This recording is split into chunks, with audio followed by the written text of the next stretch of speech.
নমস্কার, বিবেকতীর্থ থেকে আবার এলাম। আজকেও সেই মহাভারতের যুদ্ধ পরবর্তী কিছু কথা।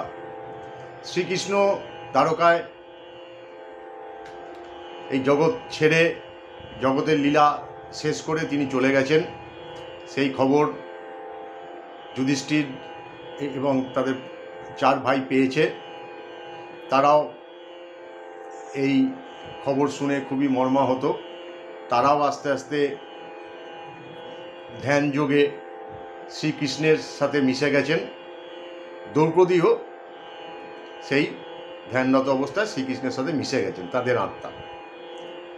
এই চ্যাপ্টারটা ক্লোজ।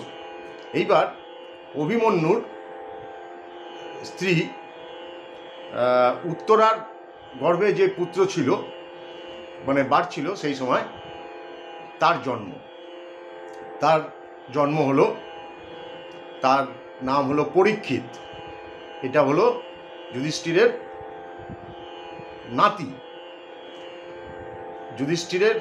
নাতি, হ্যাঁ, মানে অর্জুনের নাতি পরীক্ষিত। তখন গণনা করে, যারা ঋষি মুনিরা যারা গণনা করতেন, এখনকার দিনেও হয়, তারা গণনা করে দেখলেন যে পরীক্ষিত যে সময় জন্মেছে, একদম খুব ভক্তিমান, নিরহংকারী একজন রাজা হবেন, একজন মানুষ হবেন, প্রজা দরদি। আচ্ছা, এইবার পরীক্ষিত বড় হয়ে রাজ্যপাটের ভার নিলেন। ভার নেবার পরে তিনি দ্রোণাচার্যের যে একজন রিলেটিভ সম্পর্কিত, দ্রোণাচার্যের বোনের সাথে সম্ভবত কৃপাচার্যের বিয়ে হয়েছিল। ওই দ্রোণাচার্য যেমন কৌরবদের পক্ষে ছিলেন, কৃপাচার্য কিন্তু কৌরবদের পক্ষে ছিলেন। কিন্তু যুদ্ধ পরবর্তী তখন আর এই সব ভেদবিধি থাকতো না। তখন পরীক্ষিত ওই কৃপাচার্য খুব জ্ঞানী ব্যক্তি ছিলেন, তার কাছ থেকে দীক্ষা নেয় এবং তাকে গুরু বলে মান্যতা দেয়। এইবারে কৃপাচার্য ওই রাজা পরীক্ষিতকে দিয়ে 3টে অশ্বমেধ যজ্ঞ করেন, 3খানা অশ্বমেধ যজ্ঞ। তখন যুদ্ধের পরে ওদের ওই দেশে, মানে আমাদের এইখানে কুরুক্ষেত্রের মানে ওই রাজ্যে কোনো ফ্যামিলিতে কোনো পুরুষ শূন্য একটা রাজ্য, একটা দেশ। সেইখানে কারুর হাতে সেরকম পয়সা নেই, কোনো ক্ষেত খামারি এইসবগুলো মানে বন্ধ। সেইখানে রাজা কি করছেন, তার কর্তব্য করতে প্রতিটা জায়গায় যাচ্ছেন, তাদের অর্থ দিয়ে সাহায্য করছেন, তারা যেন তাদের ক্রয় ক্ষমতা বাড়াবার জন্য। যেমন আমাদের দেশের কোভিডের পরে যেমন আমাদের প্রধানমন্ত্রী যেমন মানে এখনও পর্যন্ত চলছে, মানে ফ্রিতে রেশন সিস্টেম, তখনও কিন্তু এই জিনিসগুলো ছিল। যারা মহান রাজা, মানে উনি কিন্তু প্রত্যেকে অর্থ দিয়ে সাহায্য করছেন এবং প্রত্যেকের খোঁজ খবর নিচ্ছেন, এইসব করছেন। আচ্ছা, এইবারে প্রচুর দানও মানে দান বলে এটাকে, প্রচুর দান ধ্যান তখন কিন্তু প্রজাদের মধ্যে তিনি করতে থাকছেন। এইবারে যেটা হচ্ছে, তখনও কিন্তু আমাদের দেশে কিন্তু মানে অনেক ধর্ম থাকলেও, মানে ধর্ম কিন্তু আমাদের একটাই, কিন্তু তার অনেক শাখা প্রশাখা আছে। মানে এই দেবদেবীকে মানে ওই দেবদেবী, মানে এদের ড্রেস আলাদা, ওদের ড্রেস আলাদা, খাওয়া দাওয়া রীতিনীতি ধরন আলাদা, কিন্তু ধর্মের একতা কিন্তু আমাদের সবসময় ভারতবর্ষে ছিল এবং আছে। আমরা নিজের মতো ধর্ম পালন করি, কিন্তু আমাদের ফিলোসফিটা এক। ওই জন্য দেখবেন আমরা কিন্তু বুদ্ধিস্ট না হয়েও বুদ্ধকে আমরা কিন্তু অবতারের লিস্টে মানে আমাদের এই ভারতবর্ষ রেখেছে।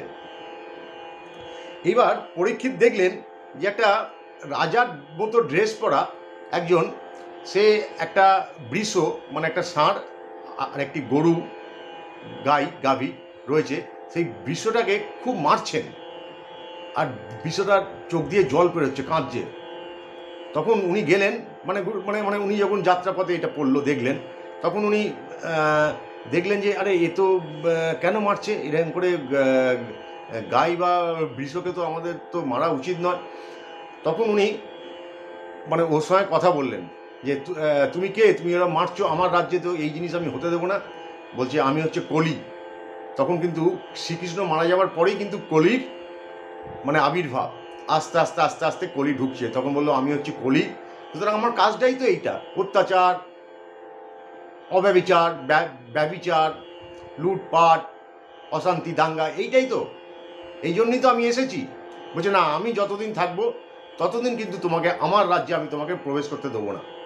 বলছে তাহলে আমাকে একটা তো জায়গা দিতে হবে, তাহলে আমি কোথায় গিয়ে থাকবো? তুমি তাহলে আমাকে জায়গা দাও যে আমি তাহলে কোন দিকে গিয়ে থাকবো। বলছে না, তুমি আমার এরিয়ার বাইরে, মানে আমার রাজত্বের বাইরে তুমি যাও। যতদিন আমি জীবিত থাকবো, যতদিন আমার রাজ্যপাট চলবে, ততদিন কিন্তু তুমি আমার রাজ্যে, আমার দেশে প্রবেশ করতে পারবে না। তখন কলি কথা দিল, ঠিক আছে আমাকে মারবেন না, মানে রাজা তরবারি বার করেছেন ওনাকে হত্যা করার জন্য পরীক্ষিত। তখন বললেন যে আমাকে মারবেন না, আমি চলে যাচ্ছি আপনার রাজ্যে, আপনার রাজ্য যতদিন থাকবে আপনি থাকবেন, ততদিন কিন্তু আমি মানে আমার প্রভাব এইখানে দেখাবো না। তখন কিন্তু কলি ঢুকছে। এবারে যে জিনিসটা সেটা হচ্ছে যে কলি মানে প্রভাব উনি কিন্তু বুঝতে পারছেন যে আস্তে আস্তে কিন্তু কলির প্রভাব মানে নানা রকম পশু পাখি চেঞ্জ হয়ে যাচ্ছে, তাদের কর্কশ ডাক হচ্ছে, মানে একটু স্বভাব পাল্টে যাচ্ছে, মানুষের মধ্যেও স্বভাব পাল্টে যাচ্ছে। কলি তো ঢুকেছে শ্রীকৃষ্ণের মারা যাবার পর থেকে, মানে শ্রীকৃষ্ণ মারা যাবার আগে থেকেই কলি ঢুকেছে। এবং সেই সময় যারা মুনি ঋষি ছিলেন তারা কিন্তু শ্রীকৃষ্ণকে বলেছিলেন যে যে কৃষ্ণ আমরা এখন কোথায় যাব, তো আমাদের এইখানে তো যা চলছে আমরা তো এখানে থাকতে পারবো না, কেননা যাদব বংশ, যদু বংশ তখন ভেঙে গেছে, মানে তাদের মধ্যে এমন মানে এসে গেছে, দম্ভ এসে গেছে যে তারা নিজেদের মধ্যেই মারামারি করছে, মানে সমস্ত মানে শ্রীকৃষ্ণর যে একটা চৌম্বকীয় টান ছিল সেটা শেষ। এইবার তখন বলছেন যে তোমরা আপনারা চলে যান নৈমিষারণ্যে। নৈমিষারণ্যে কিন্তু কলির প্রভাব মুক্ত ওই জায়গাটা মনে করা হচ্ছে, সেটা হচ্ছে আমার মত, মনে করা হচ্ছে ওইটা নিশ্চয়ই আমাদের কৈলাস হবে, কেননা কৈলাসে কলির কলির প্রভাব মুক্ত। এবার তখন ওরা ওই মুনি ঋষিরা ওই নৈমিষারণ্যে গিয়েই ওইখানে এগুলো। আচ্ছা, এবারে বলা যাচ্ছে যে কলিকে, কলি হচ্ছে দেহবোধ, ভোগের বাসনা ও লোভ, ভোগের বাসনা, লোভ, দেহবোধ, এই হচ্ছে কলি।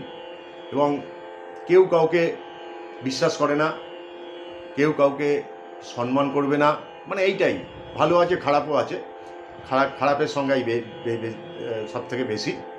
এই হচ্ছে ব্যাপার। পরবর্তী চ্যাপ্টারে পরীক্ষিতের মৃত্যু, তারপরে কলির একদম সরাসরি এন্ট্রি। আজকে রাখছি, সামনের দিন দেখা হবে। জয় হিন্দ, জয় ভারত।